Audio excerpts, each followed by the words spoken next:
Hi, I'm Candace from Graco, and I'm going to show you how to use a rolled washcloth for your infant car seat.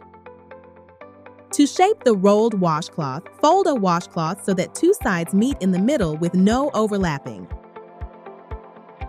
Then, roll the washcloth, keeping the seam where the two sides meet at the center of the roll.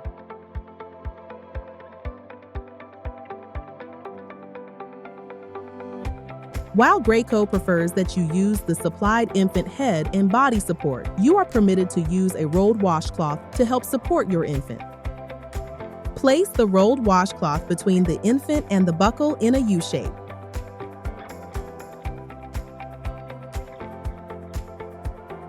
Ensure the rolled washcloth is not underneath the infant. Ensure the harness is tight enough.